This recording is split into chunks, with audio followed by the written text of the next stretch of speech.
The whole point of the Blair Witch was that you never saw the witch. Yeah. And then they made figures of the witch, plural. I know. Hello, welcome to Guide to the Unknown. I'm Kristen. And I'm her little brother, William. And this week, we are going to talk about the Blair Witch Project. It has been back in the news recently because there's going to be a new movie out. Yeah. And so we have been revisiting the past as a people, as a society, and talking about, is it right how the stars of the original have been treated? No. It's very interesting how everything has been going down, Kristen. Mm-hmm. Very, very interesting to me. Yeah. And you, I know, of course. Yeah. But so we've been talking about the Blair Witch off and on for the better part of a year now. The last time that we talked about the Blair Witch was episode 333. Mm-hmm. We're fans of the franchise. We've contributed to the franchise in the Hunt-A-Killer tabletop mystery game. And we play podcasters in that game. Yes. There's an online audio component where Will and I are the hosts of a podcast called Super Neutral. Yes, Super Neutral. One of us is a believer, the other is a skeptic, and we talk about paranormal topics together. Mm-hmm. So we're literally characters in the Blair Witch franchise, which is delightful. I love it. I was a writer on those series, got to do some of the media production, and on top of actually being sort of tangentially in the world. I mean, technically we are just in the franchise. Right. But we love it. Mm-hmm. Yeah. And it's one of those things where, and we've talked about this before, and I think that we've covered all of the movies at this point. We've covered a lot of the sort of extended media. I like to look at this like how enormous the Blair Witch franchise is, and it has all these books and comics and games, and they all contribute to the lore in some way, but most of them are very much overlooked or derided, and so we've been going pretty methodically through that entire extended franchise. But since episode 333, something else very interesting happened in the franchise. The stars of the original Blair Witch Project came out with really their story of how the franchise owners, Artisan at first and now Lionsgate, have not done right by them these past 25 years, which, another notable thing, we literally just passed the 25th anniversary of Blair Witch. Yeah. So it's interesting, like all these sort of like stars have been aligning around this franchise. And it's something that we literally have been doing off and on. And it's just time to really talk about what's been going on in this universe, in this controversy of Heather, Mike, and Josh, and in their struggle to sort of finally get Lionsgate now to make them whole. Yeah. Especially after Lionsgate, as you said, it was just announced that Lionsgate and Blumhouse are teaming up to reimagine a bunch of Lionsgate's horror classics. And seemingly, the phrasing was starting with Blair Witch. Mm-hmm. So since our last episode, a new Blair Witch movie has been announced. Yeah. And then the stars of the original came out and said, hey, hold on. Before you make another movie that gets like weird mixed reviews and uses our likenesses to launch everything, because of course Heather's face is front and center on all the like PR notices and everything. Yeah. Before you drudge up our dark past, how about you make things right and we build the future together? Right. Fascinating stuff. Yeah. And we're going to also, of course, be exploring some of the other bits and pieces of the franchise. The Blair Witch Files books, the final TV special called Shadow of the Blair Witch. All of that, a lot to cover, a lot of ground to cover. And I'm very sort of, you may be able to tell, I'm pretty jazzed up about this topic. It is fascinating to me, and I have a lot of opinions about what's right or wrong. Mm-hmm. I'm sure you do as well. Yeah. I'm sorry. I'm very William, verbose. It's okay. But all of that after this commercial break. Okay. Where would you like to start? I think we've got to start with the controversy. I think so too. I think it's like the only right thing to do in a way. Mm-hmm. So here's the easiest way I can break this down. In April of this year, I think like literally, like right after we dropped our last episode, Hollywood Reporter announces new Blair Witch movie in the works from Lionsgate, and Blumhouse. The cover image, again, is the iconic selfie footage of Heather. Right. Their faces, their likenesses, their history is the selling point for the Blair Witch Project franchise overall. Yeah. Which is only right. It's what kicked it off. It's the most beloved one. Yes, there are 2 other sequels. The second one is... But this is like the one. When people think of the Blair Witch Project, they're thinking of that movie, The Blair Witch Project. Exactly. This is the one. So, it should be no surprise, really, that 3 days later, Heather, now using the name Ray Hance on her social media, Ray Hance posts on her Instagram, quote, 25 exhausting years of disrespect. I certainly never intended a 1.5 page contract for $1,000 signed without an attorney or agent when I was 23 to sign me up for a lifetime of theft of my fundamental belongings, my name, image, and voice. This is something that we have talked about in our previous Blair Witch episodes. When they were signed into the Blair Witch, obviously, in the original movie, they use everyone's real names. Heather Donahue, Joshua Leonard, Michael C. Williams. And then the entire brilliant marketing was to say, hey, they really did go missing. Yeah. Hey, they really might be dead. And so they were forced to stay underground. They were not part of the marketing. They themselves did not come out to help market the Blair Witch Project. It would undo the whole thing. Exactly. And anytime they did make an appearance, somebody at Artisan would pop up and say, hey, we told you to disappear. Yeah. And so weirdly, by doing the right thing to market the movie well, they were swept under the carpet and never viewed as performers playing roles. Yeah. And so people didn't seem to like Heather. I mean, in particular, Heather is the one that's dragged more than the boys, because her character is intense and shouting and aggressive and cringy by design because she refuses to stop filming, and she's the pretentious documentarian. That was the role. She was doing a good job, and everyone misunderstood. And Heather Donahue, in particular, Ray Hance, is the one who's been dragged for 25 years. So, 1 week later, now there's something fascinating starting to brew. Heather, Mike, and Josh, now 25 years later, have gotten together and released a joint statement. Things began to get very official earlier this year. Here are the 3 things that they request in their joint statement. Retroactive and future residuals equivalent to what they would have gotten if the Blair Witch Project had been an official SAG project. This is a little in the weeds, but there's a difference between being non-union or union. And so they're saying, pay us as if this had been union. Yeah. Okay? Interesting.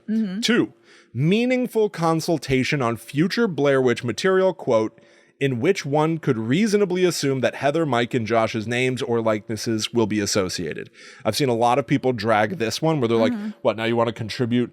Now you want to say that you get to make decisions about creative decisions? Ignoring a couple of things. One, they specifically said if Heather, Mike, and Josh are involved, they should be consulted on how they are used because they are their characters. Right?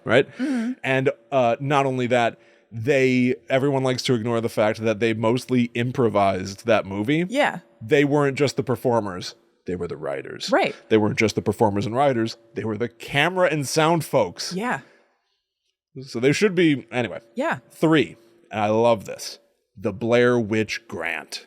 A $60,000 grant paid yearly by Lionsgate to aspiring filmmakers to make their own first feature films. Yeah, that's awesome. And it's just a grant.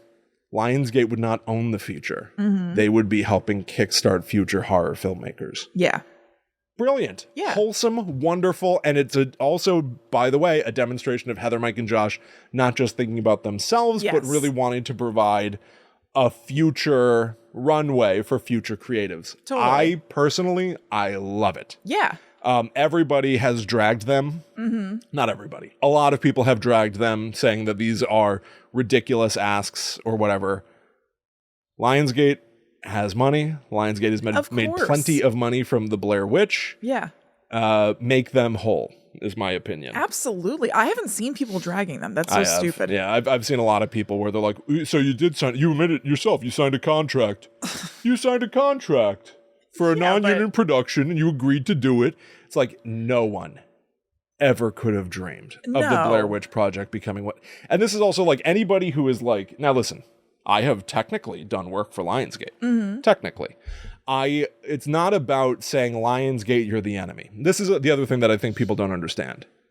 It's not about saying, hey, big business, you suck. Right. It's about saying, hey, big business, let's really talk things through here. And also, like, hey, big business, you really lucked out. You really big time. You lucked and it's out not really time. Fair. And boy, this and next you Blair have Witch, enough to make it fair. Yes. So why you not? have enough to make it fair. Why wouldn't you want to make it fair? Right. P.S. What we're going to do, essentially, for the remainder of this episode, is look at the types of Blair Witch material that was being released without being able to adequately leverage Heather, Mike, and Josh. And I think that this very episode is almost going to end up being a demonstration of Lionsgate, won't you benefit from making things right for Heather, Mike, and Josh? Because then you can work with them again. Yeah, and look how much they add. They're extremely additive. Not having them there detracts from the, I don't want to say the quality, but like,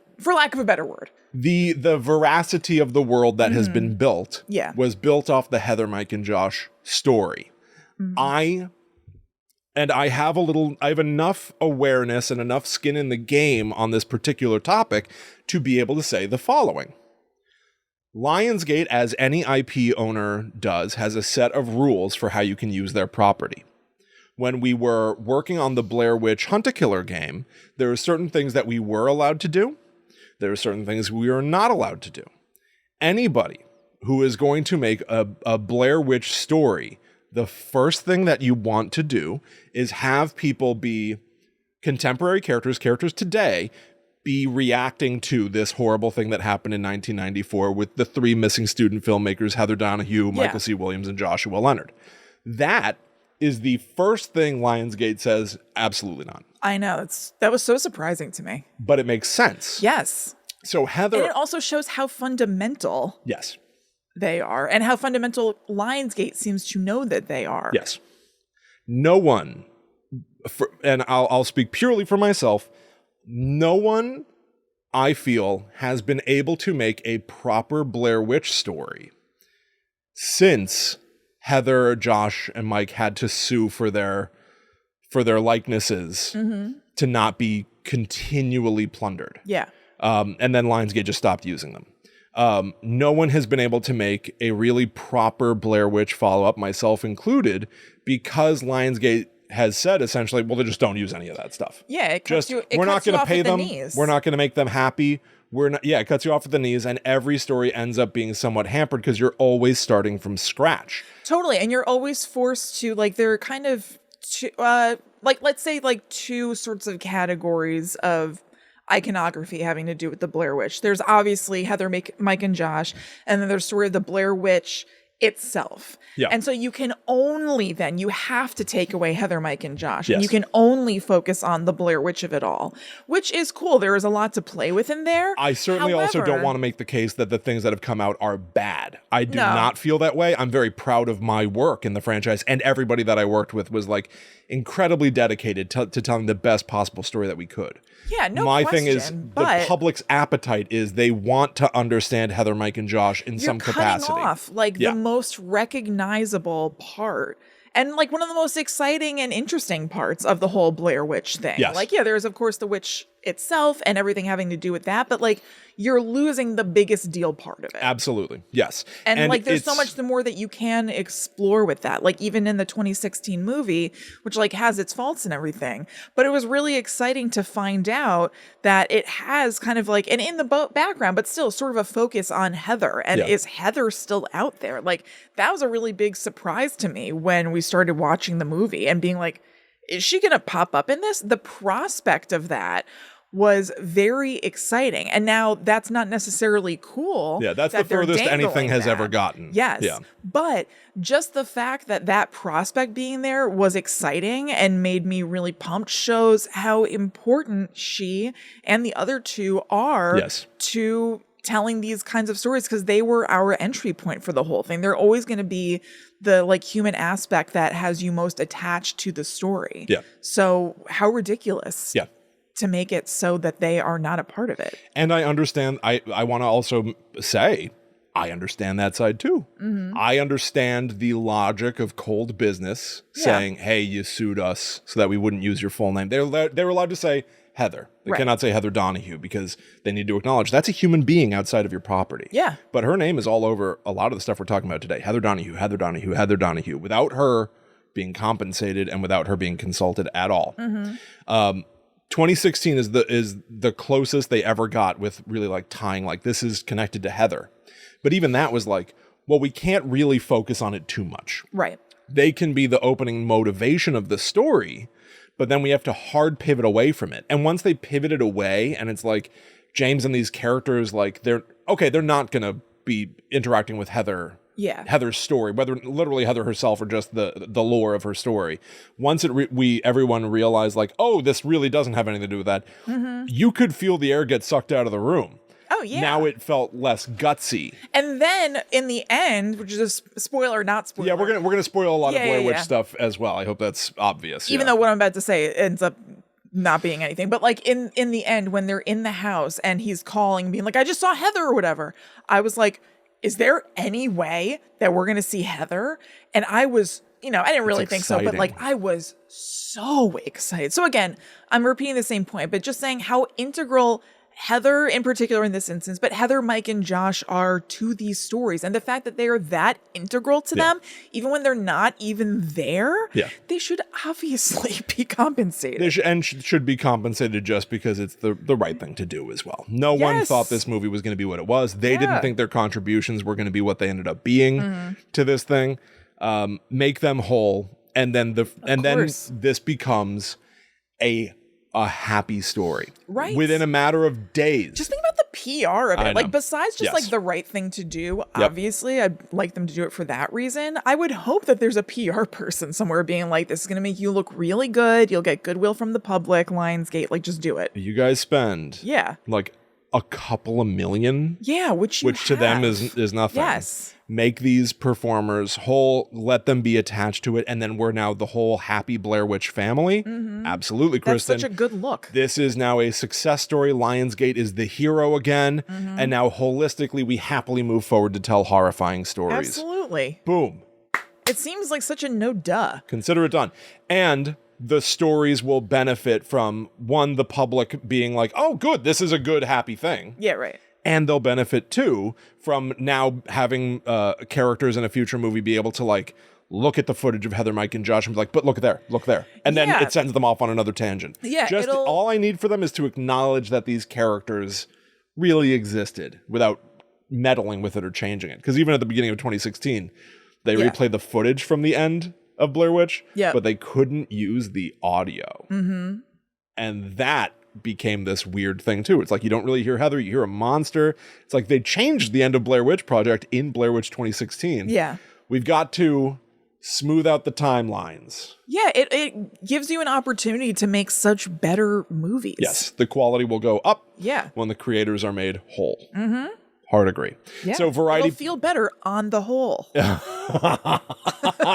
Just to underline a couple of things, Variety picked up the story. Yep. All right. This is as of June. Okay. So Blair Witch Project actors call out, quote, reprehensible behavior after missing out on profits for decades. Quote, don't do what we did. And it's a cautionary tale for younger performers about like really like dot your I's, cross your T's about these contracts because you don't know what might happen to a property, which I do believe is a very important cautionary tale. But they make this point. Heather Donahue was still puttering to her temp job in a 1984 Toyota Celica before it broke down under a billboard with her own face on it. Yeah. Michael C. Williams' boss kept asking him why he was still moving furniture in Westchester, New York when he was on the cover of Newsweek. And Joshua Leonard found himself serving food to his own agent at a catering gig days before he appeared on The Tonight Show. It's so weird. It is. It must have felt so bizarre. It must have been embarrassing. Yeah. It must have been hard and painful. And this article is full of pain. Mm-hmm. You can't not feel for them, or you really should feel for them. I still have seen people be like, but you signed the contract. You know what you're getting yourself into. It's like, well, no one thought this was going to be what it was. Yeah. And the circumstances changed greatly once it became a franchise. This could have been one movie that paved a way, except they were told, don't make appearances. Yeah. And then it exploded. Right. Done. And so that's to their professional detriment, like crazy. Yeah. And not only that, I'm not sure if I called this out on the show, but it's worth saying. Heather Donahue in 2022. This is mind-blowing. Yeah. Did we talk about this? There's a movie called Tar. At the end of the movie, you hear someone screaming and it scares the main character. Yeah. They just pulled Heather's screams from the Blair Witch Project and put it in Tar. Yeah. She didn't get paid for that. And this is after being told your performance is embarrassing and bad, and now her voice is used to be the scariest thing in the world. Yeah, it sucks. In like an Oscar-nominated, perhaps winning, I didn't pay attention, film. I'm not sure. But come on, everybody. I know. So, are you now comfortable looking at some of the material made in the year 2000? A lot of this is before the second movie or around the second movie, just to set the timeline straight. Yep. This is the material that is made without being able to acknowledge Heather, Mike, and Josh. Yeah. To some extent. Yeah. What would you like to start with? Why don't we start with the Blair Witch Files? Okay. I love the Blair Witch Files. The Witch's Daughter. I love the Blair Witch Files. This is what we read. So, the Blair Witch Files, everybody. Wonderful. They are 8 young adult novels that were released almost like monthly. Oh, that's cool. This is cool. I really have to like say. magazines. Yes. So starting in July 2000, ending 1 year later, 8 novels come out, each telling like a different little horror story, sort of tangentially connected to the world of the Blair Witch. Yeah. And it's very clear that it's like Blair Witch Files, X-Files. Yeah. Blair Witch Files, like Goosebumps. Yeah. Every book sort of orbits, like one of them is about like animal-human hybrids, loosely hung on the framework of Mary Brown saying that the Blair Witch was like a horse. Covered in hair. Yeah. Yeah. But so the first book is called The Witch's Daughter. And what'd you think of this? So did you read the whole book? Yeah. I'm so happy. You did, right? Of course I did. Yeah. It was enjoyable. It was definitely enjoyable overall. The end gets hairy. Yeah, we won't spend much time on this. Yeah, totally. But So holy guacamole, everybody. it's a story, and they kind of like, there's a little bit of an effort made to have it have a little bit of a kind of a little bit of like a dossier feel, where there are notes to the author in it because it's being compiled by somebody. Yeah, this is weird. Yeah, like from interviews that have been sort of like reconfigured into chapters, but then there are notes from the writer of those chapters to the person who's compiling this book. Yeah. So it has almost like a teeny weeny bit of an epistolary novel sort of vibe, which is like a novel that's not just written in a straightforward way, but in like letters documents and stuff. Here's how all the books are presented. Yeah. This is all the research of Cade Merrill. Yeah. Heather's cousin. Right. Which, P.S., this is the identical setup for Blair Witch 2016. My family member, Heather, has been missing. Yeah, and I've been trying to find her ever since. True. And so Cade Merrill, her cousin, has been researching anybody who sends in something to his website, blairwitchfiles.com, which is another sort of like in-universe website you can still find via like the Wayback Machine Online and everything. It's cool. Did you go to it? Yeah. It's weird. There's actually still like a current day like holder website for it. Oh, is there? Yeah, but then it says there's a button that says archive, and that'll take you to the Wayback Machine to show you what it looked like in the year 2000. Somebody must be like somewhat taking care of it. I guess so. I mean, it looks kind of old as is, not like super duper old, but there's not a whole lot to just the initial like home screen. Oh. But it is there. Interesting. Yeah. So each book starts with a note from Cade Merrill. In 1994, 3 college students went into the woods near Burkittsville, Maryland to make a film about the legend of the Blair Witch. They never came back. Oh my God. My cousin Heather Donahue was one of these filmmakers. Heather was my favorite cousin, almost like a big sister. When she disappeared, I was only 11 years old. I couldn't accept that she was gone. So, starting at 11 years old, Cade Merrill starts pounding the pavement, interviewing anybody with a Blair Witch story to share, documenting it, working with somebody in the FBI. I know. Ted the Fed, not his real name. Of course not. So Cade Merrill really is like a young go-getter. Encyclopedia Brown. Yeah. Harriet the Spy. It's a stretch. You know. It's a big bad stretch, but I have to admit, until you said that, this is to get them while they're young. I don't think that I registered that Cade Merrill was 11. 11 when he started. Okay. 17 by the time the books are published. He's like, I'm finally opening my files. Okay.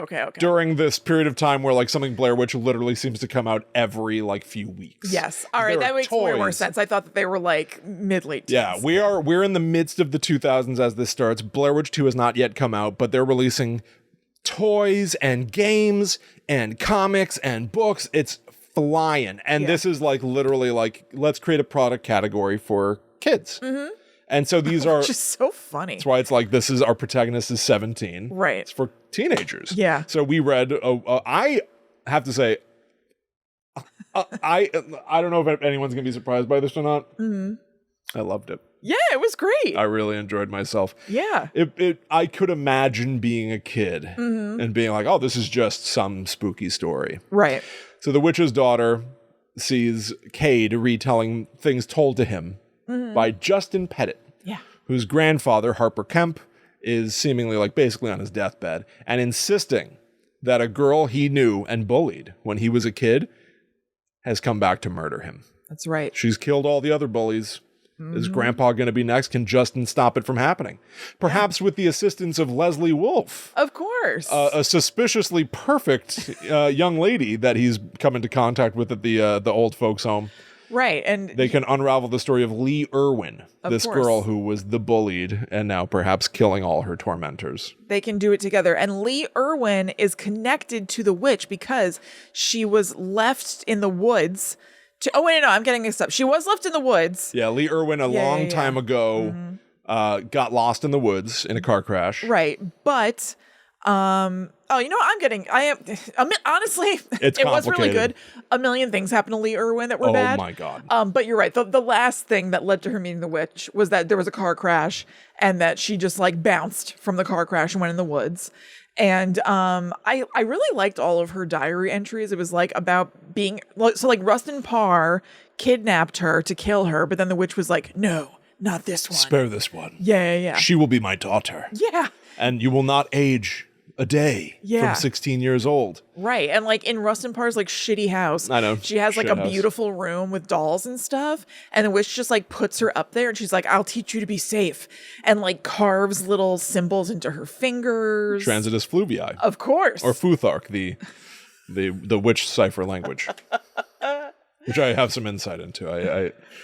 Well, whatever. Wait, no, not whatever. Oh, I spoke to I chatted a little bit with Ben Rock, who is like one of the folks that really helped create the like bigger lore of the Blair Witch and contributed to a lot of like he's thanked, I believe, in all of these books. Directed Shadow of the Blair Witch, which is the last TV special, which we'll also talk about. But so I've chatted with Ben Rock very little bit online. Great guy. Really love his contributions and like enthusiasm about building all of this. It's exciting. Yeah. And like he put the symbols on the door frames in Rustin Parr's house in the first movie. Delightful. Like he was the production designer, created a lot of these things. I know, it's so awesome. So I asked about the Transitus fluvii, the witch cipher. He said the Transitus fluvii, if I'm pronouncing it right, was my idea. I used the Nigel Pennick book, Magic Alphabets, as a source. And he sent me a link to it.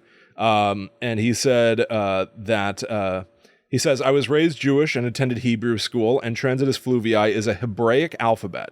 So I think I came up with Hebrew words for, and this is about the symbols in Rustin Parr's house, for children and eyes, things like that, and tried to carve it into the framework of Rustin Parr's house, which is really, really cool. Yeah.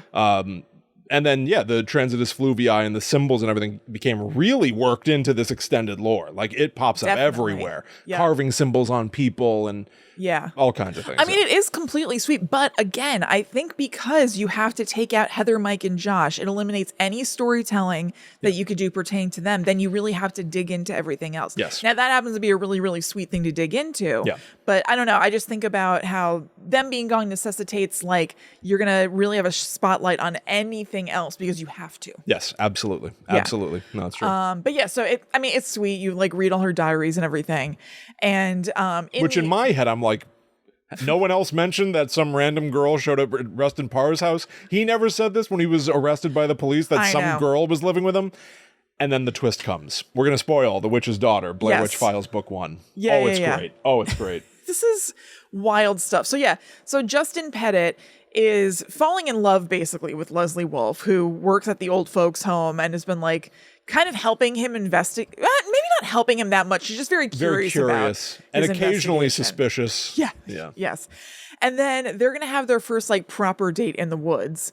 And he happens upon her and she's in the middle of basically a ritual. She's like in the middle of a bunch of like, a clearing with rocks, and she's holding like bloody bones and stuff. And, he freaks out, and then she's like, oh, gotcha. She chases him. Oh, She comes flying. She goes, That's right. He goes, Leslie? And she doesn't respond, which has happened a few times. Right. And then she finally stands up and she goes, Leslie? I'm not Leslie, you fool.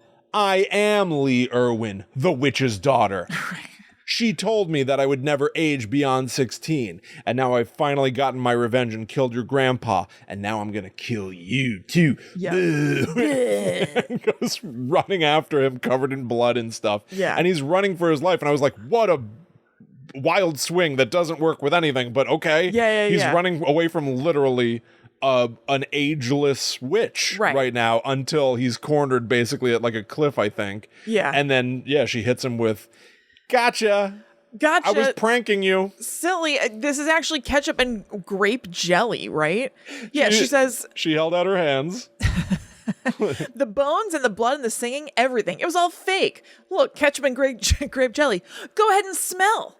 No thanks, Justin snapped. What are you anyway, nuts? And she says, no, and I'm not Leslie Wolfe either. Or Lee Pappert. That's the witch's daughter. Yeah. She said, I didn't just fake the bones and stuff. I faked everything. Yeah, so she's actually, somebody named, was it Beth Kreiser? Yeah. So just like, what? I'm taking a drama class at the college. The professor gave us an assignment to inhabit a character of our own. And she's so like, I did something absolutely insane. I did the craziest thing ever and tormented you. And helped you, and I wrote the journals. I wrote that diary. Oh, yeah. About Lee Irwin, Lee Pappert, married name. Ending up in Rustin Parr's house. I made all that up. I can't wait. I'm gonna get an A. Yeah. It's like wait a minute. How's your professor gonna know you did all this? Yeah, right. Like, how are you gonna get this A, Beth Kreiser? Yeah. This is very extensive. Who's taking a drama class at the college? Yeah, just the one. What a goosebumps. I know. Awful ending. Oh, I loved it. Yeah, I loved it. Nuts. His dream girl is the witch's daughter. No, wait. She's a student at the local college named Beth Kreiser who's playing a character to get an A in her drama class. It was a lot. That's literally how this book ends. Yeah, that's it. It's so bad. Yeah. I would say it's so bad it's good. Yeah, I would too. I was still happy it happened. I was like, well, okay. All right. I was delighted. Yeah. But may I also say, this is the kind of like late in the game twist where you're like, well, we actually can't change any of the lore. Right. We can't afford to say that there was ever a girl at Rustin Parr's house. Right, that's true. So we just have to make She has to be Beth Kreiser, I mean, they local did do college a weird student. thing where they were like, was it just Beth Kreiser? Her name would be Elizabeth Kreiser. So could that actually be Eileen Treacle? Oh, could there right, be an yeah. anagram in there or I know. something? It was like, I don't know. I know, terrible and tortured. But again, yeah. I must say, as much as I enjoyed it, it is the kind of backflips to say, no, maybe not paranormal. Right. Because the lore has to be set in stone, you can't really move forward. You can only tell a story and then sort of untell the story by the end. Right. And that's been a problem. Yeah, it's so goofy. It's so goofy. I loved it. Yeah. I absolutely loved it. It was wonderful. To conclude Blair Witch Files, like I said, there are 8 books. The final book was called The Obsession. I have all of these books, P.S., which should be a surprise to nobody. Yep. I'm holding in my hands The Oh my Obsession. God. And I did earmark a page. You have it. Without full awareness of what happens in it. But it starts with Cade Merrill, Heather's cousin, receiving an email that he can't take his eyes off the subject line of, which is like, do you want to read my mind? And he remembers when Heather was alive, she would do this. They would play like a game where she'd be like, try to read my mind. I'll give you hints, then you guess what I'm thinking of. Yeah. Which is like vaguely witchy, because like some of the extended lore implies that Heather was into witch stuff already. And so he's staring at this email now in the year 2001, and it says, can you read my mind? And he clicks on it, and it's like somebody being like, hello, like I knew you couldn't resist opening it. I need to tell you something. Yeah. I can channel Ellie Kedward. And bit by bit, he's like, this feels like it's written by Heather. And so the final book of the Blair Witch Files is him really now having to reconcile with Heather and Ellie Kedward, which is interesting. And he ends up going into Heather's bedroom, which is fun. So he sits down at the desk, Heather's desk, and he sets up his laptop. I checked my email messages. Still no word from Ted the Fed. Anyway, so he gets himself a dish of chocolate-covered pretzels. That's how the chapter ends. That's really not that exciting, is it? I thought it was going to be like, you got to learn something about Heather from within her room, don't you? No, I guess not. So anyway, he's Just listening have a to num-num snack. He's listening to what are believed to be tapes of Ellie Kedward herself. Yeah. And the book concludes with his trembling hand moves toward the stop button. Just before I pressed it down, I heard the voice again. And it says, quote, let me ask you something. You think you understand. You think you know the truth about my story. If that is so, then whose voice are you listening to at this very moment, Cade Merrill? The tape is now talking to him. No. And the last line of the last Blair Witch Files book is, can you read my mind? Who am I? Which sort of suggests that Heather exists somewhere. Why is she acting like that to him, though? Is she witchified? Is she sort of in the thrall? Is she alive? Is she a ghost? Is this like the Ring tape, so to speak? Like she's sort of, tampering with electronics in a way to talk to her cousin. Right. And lead him down a primrose path that presumably would lead to his own death. I don't know. Anyway, his own madness. I think that there is charm to these Blair Witch Files books. Oh, I love a silly delightful. little mystery, little thriller. Playful little nugget. Yeah. Just a playful little nugget. It was great. Yeah. All right, so before we dive further into some other supplementary material from the Blair Witch world, we need to tell you about patreon.com/GTTUpod. That is the home of our whole second weekly podcast, The Netherworld Dispatch, that comes out every Monday. And when you are a member of our Demon tier on Patreon, you get access to that show. And we have a number of other tiers that you can get access to the show in different increments with. It all rules. It's so much fun to do. Yeah. People seem to greatly enjoy it, which is lovely. I know. I love that. Also, I just want this is to our Patreon members right now. I'm talking to you. Thank you so much for the comments everybody's been leaving, like on our Patreon posts. I feel like we've been communicating a lot lately, and it's been so nice. Thank you. I love talking to you all. Yeah, it's been fun. The Patreon, it's like more than just sort of like a way to support us and a way to get access to the shows. It really is sort of a community in and of itself. It really is, especially because the Discord is connected to it. Yep, absolutely. So then people are talking to each other. It's all very nice. And we have a monthly newsletter that just went out that has updates about the show, about our lives. That's actually for free. Like a fun on game. Patreon. Yep. There's a free tier, and then everybody gets access to that newsletter. It's very cool. It's super fun. Yeah. So go check it out. Find a tier that fits you. We hope that there's something that like fits your lifestyle, and you'll get access to the Netherworld Dispatch in varying quantities. You can get up to a new episode every single Monday, which basically doubles Guide to the Unknown for you. Yeah, you begin and end your week with us. That's right. And the most recent episode is very fun. I was very pleased with it. I was too. Now last week on Guide to the Unknown was pretty unconventional. Yeah. Right? We were in the car, we were driving somewhere. The Netherworld Dispatch is the other half of that ride going back home. And like, I don't know, people seem to enjoy the car episode, and I'm glad you did, because we already knew that we had the next one coming out on Monday. Know. I loved it. Thank goodness. I have to tell you, something I really love about driving in a car doing a show. Oh, me too. It's very enjoyable, and a lot of people seem to enjoy it, and have asked about, like, you want to do a road trip to a scary place, which we've sort of talked about off and on. Oh, yeah. I really think that might be a possibility in the future. Oh, I'd be happy to. I mean, we've done it a handful of times just because we really like doing it. I think we've only ever done it on the Netherworld Dispatch previously, but we have a few car episodes like that. Yeah, this was pretty unique for like Guide to the Unknown. Yes, Prime, I think it's the only one on Guide to the Unknown. I think so. Yeah. But I'm so glad that people enjoyed it. The Netherworld Dispatch is the drive home. We do get food. We stop at a. I'm not bullshitting. This to me is like the awesome shit. We stop at a Panera, and like I have to give my phone number, so I had to edit out my phone number. Like I got to do like fun, silly little editing things. We take a lunch break, and Kristen did like some voice acting to transition the time. These are like little enjoyable things for me. It's a party. Yeah, totally. I loved it. So go check that out. That's episode 173. Yep. If you sign up at any tier that gets you the show, you unlock a ton of shows plus the new ones going forward. Yep.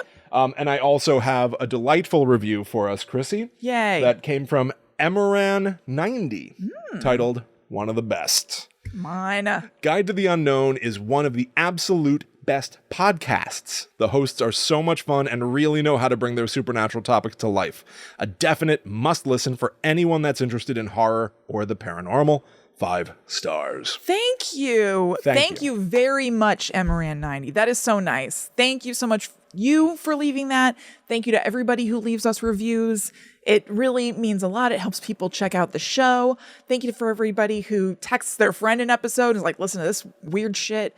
You're all wonderful. Thank you so much, truly. Greatly appreciate it. Thank you. Thank you all. Yeah. Okay. So let's dive back into the Blair Witch. And really start to, I think, say goodbye to the Blair Witch, at least on the main feed. Of course. After this commercial break. Okay, Willie, I chose that one. What would you like to talk about next? Let me hand it to you now. Let me hand you a prop. Please do. In the video version, it might be hard to see these. I'll try to put up a clearer photo in the video version, but we'll also describe for our audio listeners. I am holding one of my favorite oddities of the Blair Witch franchise. We're gonna effectively, I think, sort of speed round some of the remaining official release Blair Witch stuff. Yep. This is such an odd one. In the year 2000, there's a toy manufacturer called McFarlane Toys. It's the guy who invented like Spawn. And he did this line called Movie Maniacs. I've got the Ghostface one that I loved. I used to go to Suncoast all the time as a kid. Yeah. Like, weekends at the mall or whatever. And I would always gravitate to the Movie Maniacs, but could never afford them. Yeah, they're expensive. And the Blair Witch ones were always baffling to me. Because in the year 2000, so weird. The whole point of the Blair Witch was that you never saw the witch. Yeah. And then they made figures of the witch, plural. I know. 2 different variants. Close up that one. Of the Blair Witch. Yeah. So one of them is rare, and Chrissy, thank you, got it for me for my birthday, I believe, last year. You're welcome. I negotiated with somebody on eBay. Amazing. I very much appreciate you doing that. Why don't you go ahead and describe, this is the one that's the most commonly available. Yeah. Okay, so this guy, there are different names for them, right? Do they call them that, or they're just sort of like known as that? Because I remember having to look for... Yeah, good question. It doesn't matter. People call them like Tree Head and Dreadhead or something. Yeah. Okay, so this is like a weird skeleton man. He doesn't look happy. And he has kind of antlers coming out of his head. He's wearing tattered Grecian robes, I would say, because it's going over just one shoulder. And it comes with a stick man in the corner. It looks like it has a little alternate outfit for him. Maybe he puts on a hood. Why are you saying this is the Blair Witch? This is Ellie Kedward for all intents and purposes. Oh yeah, that's right. Doesn't look like her. Do you need me to take over? No. I don't know. You know what? You're right. I'm sure she's exuding a masculine energy to me here. Sure. Which doesn't make her any less Ellie Kedward, but you're right. And yeah, that's what's going on here. Yeah, so it basically shows like a monster-fied person. Yeah. It's like, it's in the one that you're holding, it's as if she's like... Unrecognizable as a person. It's as if she's become part tree. The antlers you're describing, I think are tree branches. Yeah. They're like tree branches sticking up out of her head. Yeah, very antlery. She just looks like vicious and animalistic, like she's been living in the woods and becoming part tree for a long time. Yeah. And she also comes with a scythe. and a bundle of sticks. And then for whatever reason, there's a variant where instead of tree branches coming out of the head, it is dreads, like dreadlocks. Yeah. Which is very weird. Very weird. And like an exposed rib cage. So yeah, it's decidedly meant Very to be bony, that one. That one's bone centric. Yeah, you're right. Yeah, bone versus like tree bark centric. Yeah, good point. But yeah, it's supposed to be like an interpretation of what could the Blair Witch look like. Right. Because the whole point is not to see it, but how do you sell a Blair Witch toy? You gotta see something. I don't think that's what she looks like. So they enlisted someone to draw like a badass version and then mock it up and everything, and I've got honestly several of them. Yeah. So I have 2 that are in the boxes and I have one that's loose somewhere. To play with. To play with. Yeah. I play with all the time. I love that though. That is a delightfully bizarre story. There's also a Japan exclusive teddy bear that has the stick man over its face. And it's called like the missing bear or something like that. Oh, come on. Fun. I just had it up. It's so bizarre. It's just like this is what happened in the year 2000 when like Blair Witch was like merchandising everything possible. They were like, it's too big to fail. Yeah, right. Make more. We have to make a line of YA books. We have to make toys. Oh yeah, that is so weird. Why was that made? It is. It's a teddy bear, but it has a very bulbous snout. And then I guess it's because it has to make room for an embroidered stick man to lay upon it. It's literally just a bear with a stick man on its face. And I guess children's handprints all over its body, like a leathery looking bear. It's so weird. Yeah. Huh. Just make it all. Yeah, I guess so. Make it all. Throw money at it so that hopefully people throw more money at it, then we can make back our investment. And I've been doing it ever since. That's right. Yeah. Yeah. All right, where do you want to go? No, you go. I think you can still pick. I feel like that didn't count as far as picking a topic. Yeah. All right, fair enough. Why don't we talk about? Let's talk about the Graveyard Shift. Okay. Now, did you read this book at all? Yeah. You read the book? Yeah. I am so like impressed by you and proud of you. What was I supposed to do? I don't know. I just didn't think you'd actually finish them. I sent you like the links of like, I'm like, this is what I think would be wise to cover for like a final main feed Blair Witch-a-thon. Right. I never thought that you'd actually get to the ends of these books. Yes. I have read The Graveyard Shift no less than 3 times. Oh, okay. In my life. Yeah. What? I don't know. I know. Well, my life. If I can explain. As if there's an alternative. Yeah, I know. To clarify, in my life. Graveyard Shift. This is a book written by D.A. Stern, notable for being the man who wrote the first Blair Witch dossier. Right, which I love. Like I genuinely think is a great book. Oh, I do too. And then this is a novel. Yep. This is like a detective novel. Put in short, Detective Crawford goes to Burkittsville. He's trying to find a serial killer named John Lee Fellows. They've got a history together. All right, little cat and mousey. Yep. But now Fellows seems to have a new MO for his murders. He's been stealing body parts. And it might have something to do with him getting further enmeshed with the occult sort of magic of the Black Hills Forest region. Yep. What's he up to? What's he trying to do? Gotta track him down. What'd you think of this book? I liked it. It moves at a fast clip. Yeah, no, it does. It's not very long. It feels like an abridged version of a bigger novel. It's like a novella. It's like a novella. Yeah, I guess you're right about that. I enjoyed it. Yeah. I think that I had to read it several times to like fully understand because it gets very dreamlike. Yes, I had to go back a few times, especially like the conclusion of it. I was like, wait, what? Because there's kind of like a time travel-esque sort of aspect. Yeah. Which makes sense in the Blair Witch universe, but I was like, wait a second, I don't totally understand. But anyway, I mean, I did like it overall. It's such an overt, no other interpretation use of time travel. That's what's kind of surprising. Yes, completely. Because it was like, oh, I can fix the past now. Yeah. And that is new in the Blair Witch universe. I will use my time travel powers to bring someone back to life. Totally. It's basically what happens by the end of this book. Yes. Yeah. And so I was like, is this happening actually, or is this happening in the midst of his mushroom trip? Yeah, he's also forced to take psychedelic mushrooms. Yeah. So he's seeing visions. He's present during some of these famous lore stories of like Robin Weaver going out to Coffin Rock and killing the search party, and Jeff Patterson of Book of Shadows, Blair Witch 2. He's there at Jeff Patterson's childhood. Yes. So he's like tripping through time. So I've read this book and just kind of always by the end been like, what happened? Where am I? Where am I? What happened in this story? Right.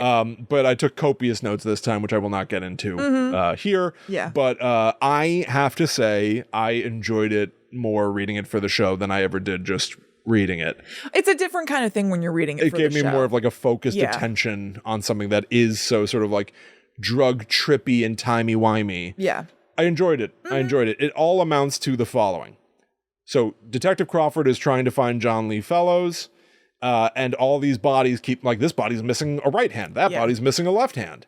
He ends up being, Kristen, oh my gosh, taken by John Lee Fellows. He's taken. Out to Coffin Rock, where John Lee Fellows is assembling a giant stick man out of enormous branches and body parts. Yeah, he's using the body parts to be like the end of each limb that the branches are representing. So like the, left arm of the stick man is then capped by a left hand. Yeah. And on and on. And so it's got human feet. Yeah. It's got human hands and a human head. Yeah. What he's trying to do, the Antichoke tribe of the area calls the evil in the woods Oki. Yeah.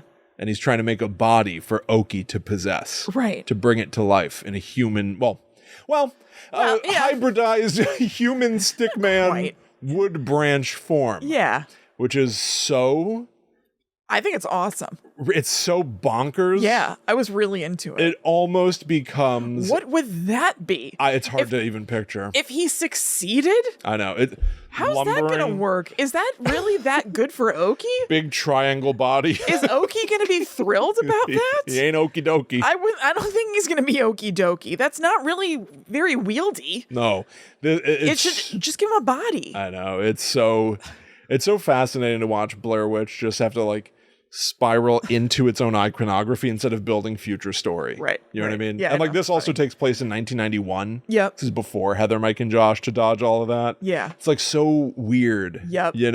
And like it works. Mm-hmm. So Oki, but Detective Crawford is like, I had my eyes closed. I smelled putrid breath on my face. And it's like, oh my God, the stickman body is walking toward him, breathing out the mouth of a dead person's head. It was like, kind of trippy. Oh, totally. It was like, who's that guy everyone likes? He made Cthulhu.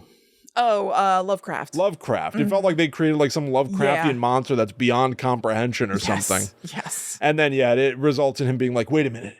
I woke up and it's before everything happened. That means that a guy that died isn't dead yet. Yeah. And he prevents the man's death from occurring. Right. Back to the Future Part 2 stuff. Yeah. Pretty shocking. It was. That was pretty shocking. But I enjoyed it overall. I enjoyed it. This, I think, is one of the... And he's able to dispatch Oki by shoving a bunch of poison berries in his mouth. Yeah.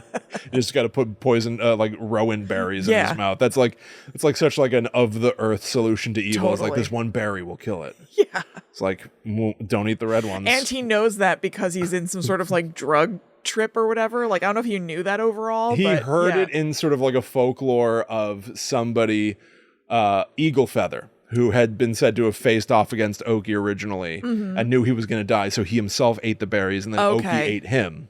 And Oki died. So he knew this story. Okay. That's why Oki needs a new body. Yeah. And while Crawford's tripping through these visions of other places, he's like, whoa. That's now right. I'm with Jeff Patterson from Book of Shadows, Blair Witch 2. Here are some berries. He grabs them, and now he's got berries because he was tripping through other times. Right. And that's how he's able to defeat him. Yeah. Because there's some berries you're not supposed to eat when you go out camping. Not. You know what happens. Be wary of the berry. Don't eat those berries, Oki. No. I think it's pretty enjoyable. Yeah. It's a light read. Yeah. No, I enjoyed it. It's fun enough. Yeah, totally. One of the most obscure ones. This was only ever an ebook. Yep. The Graveyard Shift. And I would argue, I think of everything, this might be one of the things people know of the least. That it even exists. I mean, nobody is really talking about it online. Now they are. Yeah, that's true. That I have to say. Can I also speak to our audience? Yes. Briefly. Yeah. After our 333, I got several people that were like, please no more Blair Witch. Yeah, I knew full well we were going to do this again. Yeah. I knew that was going to happen. I love this, and I love the idea that there's like all this stuff that no one has ever talked about. Yeah. No one's ever given these things their like just desserts and their time to shine. Yeah, they're due. And even in a small way here, I've really enjoyed being able to shine lights on parts of this franchise. Because again, It's not about saying, hey, look at these bad things. It's about looking at this tremendous body of work that is often overlooked and really giving everybody their own spotlight a little bit. 'Cause Totally. I think everybody, and Ben Rock himself would say this about one of our final topics today, Shadow of the Blair Witch. He's like, my goal was to do quality control on my corner of the universe. Oh, that's all you can do. And make sure that I did the best work I could possibly do, even if other road bumps got in the way. Yeah. And I think that is 100% true. And I think everyone's work has been a lot of fun in the Blair Witch universe. Yes. But undeniably, I think that a more holistically better future could be built. Definitely. If things were made whole. Definitely. For everybody. So let's then, why don't we move on to, do you have anything to say about Blair Witch Dark Testaments, the comic? Not a lot. I This actually is found it a bit confusing, to tell you the truth. very confusing, very Yeah. standalone. It's about a Yeah. guy who's remembering, he like grew up with Rustin Parr and Rustin Parr's twin brother Dale, and Yeah. It's short. it's short. Yeah. It's enjoyably spooky enough, but it's Yeah. like, was Dale Parr evil too? And Right. was Like, he trying is to kill he kind these of like kids? responsible for Rustin becoming evil in some way? Yeah, And exactly. Yeah. You know. Everything has to spiral down. Yeah. You can only drill further into things we've already heard before. Totally. And Which like is- find out that there's a hidden motivation Yeah. or somebody else to blame that you actually didn't realize was Exactly. there the whole time. And that's like almost like a theme in everything. Yeah. Because they can't build a future. But that too is where it's like, and no one, it's fun to look at all these things, but there are only so many times that you can hear people go like, so what is the Blair Witch? Let Yeah. me tell you about Rustin Parr. Yeah, right. You ever heard of Eileen Treacle? It's like all these things are awesome, but every single property, every single release has to be like, let's recap. Yeah, it has to like tread the same ground. Because they can't build a future. They legally were struggling to build a future. Yeah. So let's move from Dark Testaments to, I think, the final one. Yeah, I think so too. Let's talk about Shadow of the Blair Witch. Yep. This is the final TV special. This is following Curse of the Blair Witch, which was a wonderful augmentation of the first movie. Sticks and Stones, which was almost like deleted scenes. Yep. The Burkittsville 7, which we struggled with last time. This is the last one. Also written, directed by Ben Rock. Yep. Speaking with Ben Rock a little bit online, he said that it basically, like, production of this picked up right on the heels of finishing Burkittsville 7. Like, almost like the next day he was working on this, so to speak. Yeah. And I thought that this was very interesting. I wanted to know where some of these things came from, because this is the one TV special that really connects to Book of Shadows Blair Witch 2. Yes. Which is fascinating to see. Like, we've had Jeff pop up in like Graveyard Shift. In Dark Testaments, there's like an ancestor of Jeff Patterson's. Yeah, it's like Matt Patterson. They've tried to weave Jeff Patterson into some of this 2000s Which lore. is surprising to me. Very surprising. Yeah. Yeah. It doesn't seem... He's like fated to be part of the Blair Witch. Yeah. Just weird, but fine. this special is talking about the real Jeff Patterson. Right. Which is complicated. Complicated is right. I'm kind of confused about what's going on. Like, I'm not even sure if I can fully clarify, but I have theories. so in the movie Book of Shadows Blair Witch 2, Yes. they say that the Blair Witch Project is a movie. Newsflash, that was just a movie. Right. P.S. I wrote something recently where I wrote, Newsflash, this is just a podcast. What a beautiful homage. And I feel like that's kind of nice. I do think that's kind of nice.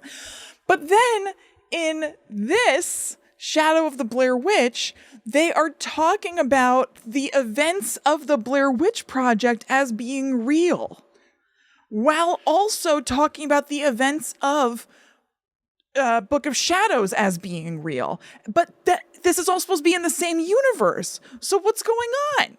Because there's like a historian who's like, I really liked those beginning interviews in the Blair Witch Project. You don't usually get to see that sort of thing. And I was like, what? And then someone later was like, I mean, obviously it was just a movie. Right. So they simultaneously, the documentary says that Blair Witch did and did not happen. Yeah. And then Book of Shadows is supposed to be like, this is the real story. Blair Witch was just a movie. Right. But in Shadow of the Blair Witch, which was advertising Book of Shadows, they say Book of Shadows is a movie based on real murders. Right. It is... This might help. You know what? Fine. This might help clarify a few things. Okay. Again, quality control of your own corner of the universe. Again, This all you can do. This from Ben Rock. The original concept for Shadow of the Blair Witch was totally different. It originally would have been about the filming of Book of Shadows itself and how that filming was haunted.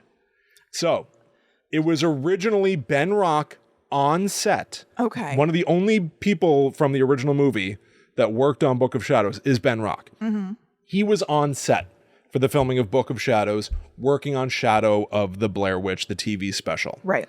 He had interviews with Joe Berlinger. He had interviews with the stars saying, yeah, we've been making this Blair Witch movie and weird things have been happening. Almost like the lore surrounding something like The Exorcist. Yeah. Is it a cursed movie? A fun kind of angle. Pretty Totally. arch, pretty elevated. I could be way into that. Oh, yeah. So here's what happened. All right? Here's what happened. Basically, Artisan, who owned the franchise at this time and is later acquired by Lionsgate, Artisan panicked, and this is well known. They saw a cut of Book of Shadows and went, oh no, it's not very good. Yeah. They panicked. And this is when they very famously forced Joe Berlinger to shoot just extraneous scenes of gore in his backyard and shove him into the movie and owls. And have tubes going into Jeff's nose with a bizarre magic trick. Yeah, yeah. Weird, just weird stuff. Weird stuff. And as a result, everything Ben Rock was doing, everything he was filming, was thrown out as well. Yeah. He had to start from zero and get this marketing material up and running. So he pushed forward making the Shadow of the Blair Witch and was told by executives up the chain, make it like Paradise Lost. Okay. Which is Joe Berlinger's actual documentary he made before Book of Shadows about murders that were pinned on basically goth kids. Yes. About the West Memphis 3. This is so complicated, but like fascinating. So Joe Berlinger made this trilogy of documentaries basically being like everyone demonized the goth kids, saying like they were warped by heavy metal music and scary movies to commit murders. And it's all about this controversy of like what makes someone commit evil acts, right? And then he saw Blair Witch, and famously Joe Berlinger was like, I do not like a movie coming out and saying this is real when it's all made up. Don't like that. Yeah. So I now have the opportunity to make the sequel. I'm going to set things right. Blair Witch Project was just a movie, and movies don't make you evil. Ignoring the fact that his own movie shows like basically goth kids who end up killing people. Right. Ignore that part for now. Ben Rock is now charged with make a movie that feels like Joe Berlinger's documentary. It's so and weird. say that Book of Shadows is a movie. Yeah. Being made. So it breaks Joe Berlinger's reality that he ever wanted, which has already been broken. Right. A couple of different ways. But now Shadow of the Blair Witch is saying, here's the real story of Jeff Patterson from Book of Shadows, Blair Witch 2, and how he may have been a Charles Manson type who really killed people last year. And Lionsgate rushed to make a movie out of it 1 year later. Right. Shadow of the Blair Witch is what Joe Berlinger specifically said he doesn't like. Yeah, yeah. And it's to leverage his movie. Yeah. How complicated can it get? Yeah, truly. I'm fascinated by that. Yeah. I think that's very interesting. And Joe Berlinger evidently was like very kind to Ben Rock, and like they've like had interactions after the release of this and everything. And like you have to imagine that Joe Berlinger understands like the owners of the property had mandates that broke things. All you can do is do the best job you possibly can. Yeah. And that's why I have to say that I think that this final special, I think, is overall, I think I really enjoyed it. Good. I love it when you have reactions like that. I love it. Good. I'm glad to hear that. All right, talk to me now. What do you think? No, I liked it better than the last one. Fair enough. Yeah. Okay. All right. Yeah. Yeah. The music, I think, is one of the toughest. Very tough for me. It creates this tone that's complicated for me. Yes. It's just like woodwinds. Pan flutes. Absolutely. I honestly, I think if we just removed the pan flutes and like light chanting from the entire soundtrack the whole time, I think that I would like it way more. I think I'm just like, I know. Let me just hear what they're saying. I agree with you. But I think that the the documentary aspects of it, it feels real. Oh, totally. No, everything feels so right. Oh, I mean, I love that. There's a lot that I do really like about it. And I love this kind of thing. I really enjoy that they even made this. Yes. I think that is so cool and so weird. Yep.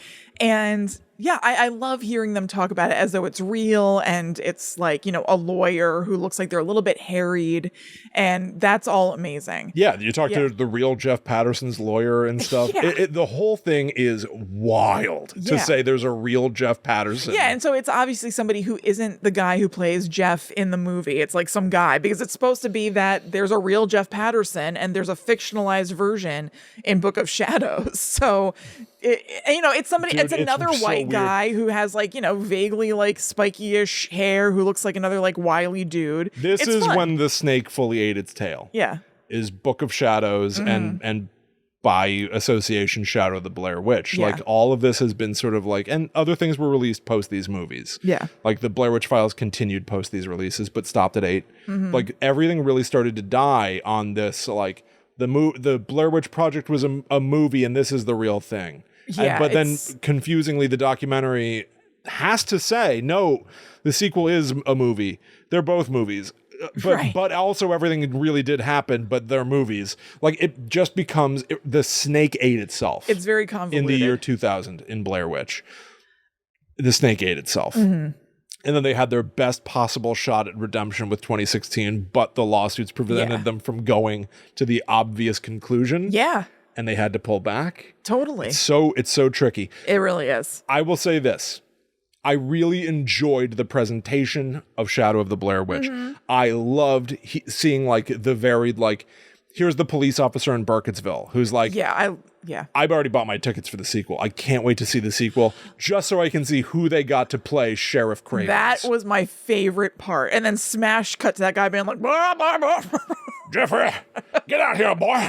My God. It's like, because like a completely normal police officer who's talking during. He's like, I can't wait to see who plays my boss in this movie. Yeah. And that was like almost like this, like reaching through the TV thing of like Ben Rock being like the guy in Book of Shadows. And I don't want to put words in his mouth, but like that's how it feels to me, is being like, look at the guy who plays Sheriff Cravens in Book of Shadows, because it's crazy. Totally. It felt like an in-joke about like how nuts that guy is. I loved that. I loved that too. I also picked up on something very fun that I feel like was added in post. There is a moment when Jeff's lawyer is speaking and he's like outside the courthouse and he's like, well, we're very confident about our case. Like he's just saying very lawyerly things.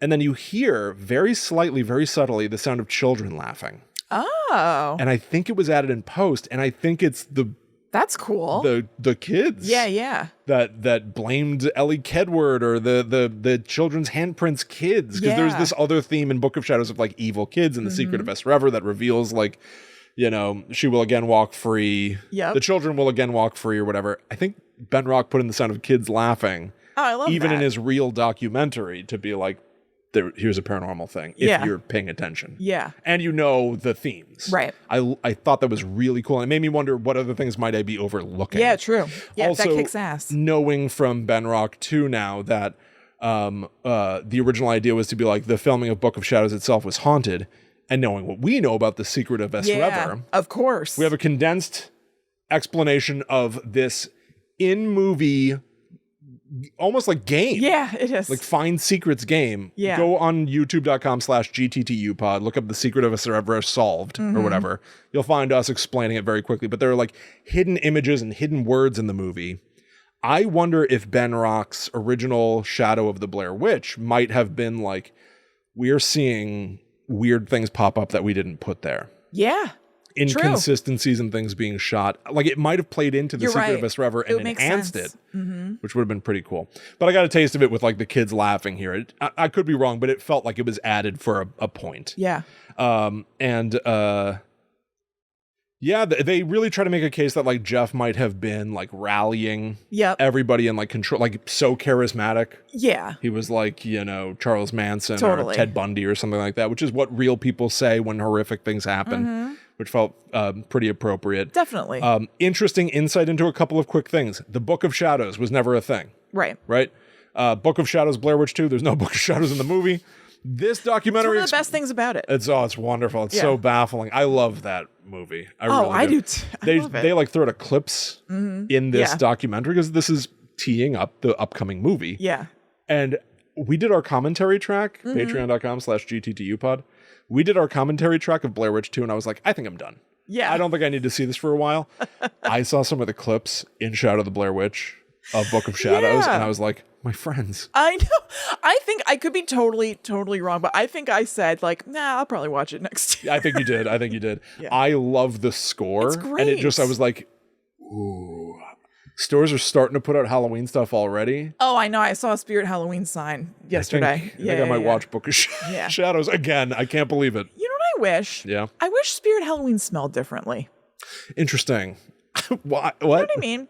It doesn't smell good in there because it just smells like a ton of like weird plastic. Well, yeah. You know, I don't love that smell. What do you want it to smell like? Just something Cinnamon? something not that. Yeah, maybe Cinnamon? Nothing strong. I don't want anything strong, but Pumpkin like spice? when I think about going into a Spirit Halloween, I'm happy to be there, but I'm also like, oh, Yeah. there's this. You know what's disturbing? What? You know the ghost face mask? Mm-hmm. You know it's scented to smell like vanilla? Do you know that? No, I didn't. It is. I don't think I've had my face in a Halloween mask. Like, I don't even know the last time. Why would you? totally. It smells like Yeah. vanilla plastic, though. Weird. Yeah, You of know? course. Yeah. Horrible. Yeah, I don't want that. Horrible. Yeah, I might be with you there. Yeah. Bill Barnes is back. He's he works for the Bill Historical Barnes. Society. He was Oh, like yeah, in yeah, person yeah, the yeah. Blair Witch. It was fun to see him and talk about like Yes. Jeff Patterson. Yeah, Like, it's just so interesting to revisit this world and see them talk about the new lore. I know. You know, he was so educated about Jeff Patterson. Like, he was like really in it. Yeah. That I was like, wait a second, who is this guy again? And then they would show his Chiron, and I was like, oh, he's a historian. This guy's a very good historian. Yeah, I know. Yeah, He was in it. I greatly enjoyed myself. This Yeah. gave me a good taste of like it felt like the closest return to form of Curse of the Blair Witch that had happened in 2000. Yeah. Like I thought that this was good. I Yeah. thought that Shadow of the Blair Witch was up there. Yeah. Do you have anything else to say about Shadow of the Blair Witch or the special or I don't think that I do. anything? There's one way that I'd like to conclude our discussion of Blair Witch on the main feed. And again, I think that we're going to play maybe some video games of the Blair Witch in the future Netherworld Dispatch, because there are 3 games from the 2000s that I greatly enjoy. Yeah. And the 2019 game that I Yeah. would like to look Ugh, at. no. Oh, No, we must not look at that again, William. Barf-O-Rama. I literally got physically sick. Yeah, no, it's Streaming sickening. with Kristen once.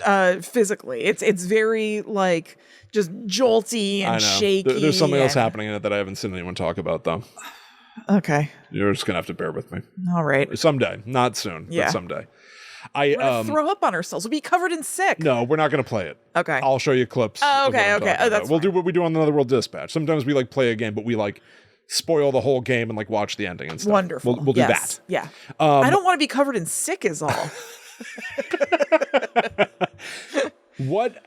Here's something that I would like to hear from you, and it's gonna be challenging. I'm not gonna make it easy. Boy. All Okay. right. Blair Witch is a franchise. You and I have now looked on Guide to the Unknown Yep. with varying levels of intensity at all the movies, at all the big books, all the obscure books, all the comics, all the TV specials. Yes. What is your favorite piece of extended media? I am exempting Yep. the Blair Witch Project because that obviously is like the best. Yep. I would say my number 2 would be the dossier. My number 3 would be Book of Shadows, Right. right? Oh yeah. It's like top 3. Book of Totally. Shadows. Oh yeah, no question. Uh-huh. So exempting those because I course. feel like they're just too easy. Yes. Yeah. I want to really know, like, of the deep stuff that we've peeked at, is there anything that springs to mind as what you might call your favorite piece of it? Now I'll give a peek behind the curtain. We discussed this question yesterday. I did. We were together. Yeah. I suggested we might do this. I've been stewing about this, Yeah. toiling. This is tough. I think maybe it's not impossible that it's actually the witch's daughter. Really? Wow. Not impossible. Okay. I can completely understand that there is a playful quality to it. There's an ease of like, oh no, we got to save grandpa. Like, I feel like it goes down pretty smooth. That's pretty shocking to me, though. Here's the thing, though, that now my problem is I've also begun to mush all of the TV specials together in my mind. That's true. Because I would have initially said Curse of the Blair Witch easy. But I have to ask you, William, does that contain woodwinds and everything? Is it of that same style? I know, you really can't hang with the woodwinds, I can't. It's a sensory nightmare that people are talking, and then in the background it's like, oh, because it's not just woodwinds. It's also interspersed with like choral singing. That's true. It's true. Yeah. I don't think Curse of the Blair Witch did. I don't think so It was either. like pure documentary. I think so too. Yeah. Okay, so then I will amend. It's Curse of the Blair Witch. I already told you can't pick that. Oh, you did? Oh, you did. You're right. I'm sorry. Oh, I think did I? Didn't. Or No, I said the dossier. Yeah, it was that we can't do the Blair Witch Project, the dossier, or Book of Shadows. I should have exempted the curse, because Curse of the Blair Witch is like, it's completely awesome. Wonderful. Yeah, it is. Okay, so then exempting that, then I would say The Witch's Daughter. Yes. Yeah. I think those four are the top four, right? Blair Witch Project, Curse of the Blair Witch, and the Blair Witch Dossier. That's like the first movie is a trilogy of things. Yeah. Right? Watch the movie, watch the special, read the book. Yeah, totally. Perfect. Yeah. World building, secrets revealed. That special is so awesome. Theorizing fodder, delightful. And the second movie, what a delightful catastrophe. Oh, it rules. Oh, what a delight. Yeah. And I think the Witch's Daughter, I'm shocked to hear you say it, but it does feel pretty appropriate. Yeah. What do you think? It's pretty good. Yeah. I have to reveal to you, I didn't think of my answer. Oh, well then off the top, what are you thinking? Oh my God. There was also, it clearly didn't make such a huge impression on me, but another thing that stuck out when I was thinking of these other things that we've taken a look at is that one of the comics that we read had a really, really cool woodcut style. Yeah, the first one. And I enjoyed that. Yeah. Yeah, that is true. Oh, it's going to be hard for me, Kristen, because I also have pretty rigorously documented everything the franchise has to offer. Of course. So I'm literally pulling up my massive list of everything that was ever released in the franchise. Yep. I think, is it going to be, can I say the website? Is that a cheat? It's a cheat. It's a cheat. So the website, because the website's good too. Yeah, it's awesome. It is really good. Yeah. All right. You know what I'm going to say? It's going to be frustrating, but we can also almost consider it like a cliffhanger of sorts. Okay. All right. The first video game. Okay. The year 2000. It's called Blair Witch Volume 1, Rust and Par. Okay. And it's set in the 40s, where a paranormal investigator goes to Burkittsville to investigate claims of a witch. Yeah. And her adventure goes off from there. It is so good. Sweet. And so overlooked. It is wonderful. So It's a cheat because we haven't talked about it on Guide to the Unknown, but we will talk about it on the Netherworld Dispatch someday. Okay. That's it. Okay. That is it. So stay tuned is all I can say. You're going to see my favorite, outside of like the best of the best, this is my favorite one, is Blair Witch Volume 1. Rust and Par. Great. All right, the future of the Blair Witch. Kristen, do you have any expectations, hopes, dreams, nightmares? Well, I obviously hoped that they get their terms met. I really that they hope asked so. for. I really hope I don't think that they asked for too much. I think that they asked for... I think it's very reasonable I think they and were also very reasonable. altruistic. Yes, and I think that they really threaded a needle, I think, very nicely in what would make them feel compensated. Yeah. Involved, which I think is important, and like they are opening a door for other creatives, which I think is lovely. Yeah, absolutely. And beyond that, I mean, we don't know enough about what's going to happen. Obviously, there's no news about any sort of production people involved, casting, whatever. So all I can hope is a very general no duh. I hope it's a good and interesting movie. I hope so. I think that the successful route forward is, to work with Heather, Mike, and Josh, even if you want to just be cynical and say it's just the PR success story of like, hey, everybody's happy again. Yeah. I think that would go a long way to creating good vibes around this franchise, which even in 2016 was like, pretty ripped apart. Like people really dumped on it. And I think that, again, like quality control of your corner of the universe, some things you're hampered by because Lionsgate won't revisit certain things. Yeah. And so you can only tell a story that's just so right. Totally. I think they've got to make them whole to make the stories better, to make the quality go up. Yeah. And I think that that's the only proper next step. And it's been relatively quiet. I hope that means that conversations are happening somewhere in rooms. I would kind of imagine. I would think that there hasn't been talk about like who's involved and casting and all that sort of stuff that I was just talking about, because I think it would be kind of in poor taste and it'd be a bad look for them to be like, oh, it'd be ignoring what they have talked about having experience in the past 25 years to be like, we're still moving just guess forward. What? Yeah, we couldn't make it work. I really hope that those conversations are happening, and I hope that they're like, I hope so too, productive. Because I think the best way forward for the Blair Witch is for everybody to be happy making horrifying stuff. Yeah. Right? That's what it's all about. Scary fun. Yeah. As we named our little company. That's right. And it's going to make the stories improve, and it's going to unlock a lot of potential. Yeah. In the future. I think that's the best possible way forward. Totally. I'm excited. I think that there is a cause to be optimistic about the Blair Witch if those conversations are happening. Yeah, definitely. There also is, I believe, meant to be a new Blu-ray with a lot of deleted scenes of the original movie. Oh, that's cool. Coming out. It still hasn't been fully announced, but there have been enough murmurings of the folks in the know for me to believe that is the case. Yeah. And so I think that there's plenty to pay attention to. And in true Guide to the Unknown fashion, I have a feeling we're going to release this episode and the news is going to drop or something like that. I know, that does keep happening. It's funny. But that's okay. Yeah, that's fine. And I hope that people enjoyed this episode. This sort of this is our finale of sorts. Yeah. Happy 25th anniversary to the Blair Witch Project. We love you, baby. We love you, baby. Call me. And I want to also again shout out Ben Rock, who is at Neptune Salad on Twitter. I think it's his production company, like a play on Neptuna tuna salad. I believe so. Yeah. Neptune Salad on Twitter. And thank you so much he's been like, if you have any other questions. And I was like, that's very dangerous to offer. Right. Yeah. But delightful talking about this, as always, with you, Kristen. Yes, you too, William. Yeah. Thank you very much. Handshake. Yeah.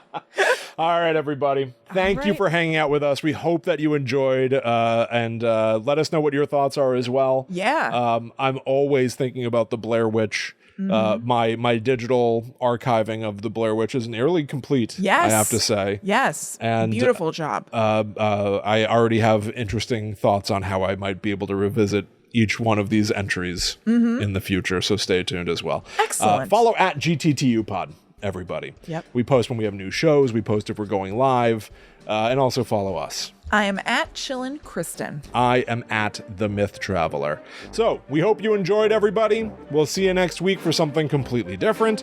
But until that time comes, well, first of all, go to patreon.com/GTTUpod. Yeah. And we must travel. Back to the netherworld go we.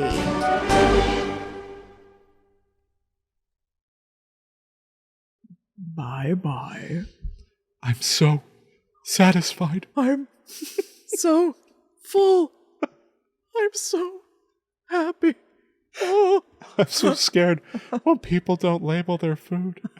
As Michael Scott made a video That's so funny. inspired by the Blair Witch. It's a good video.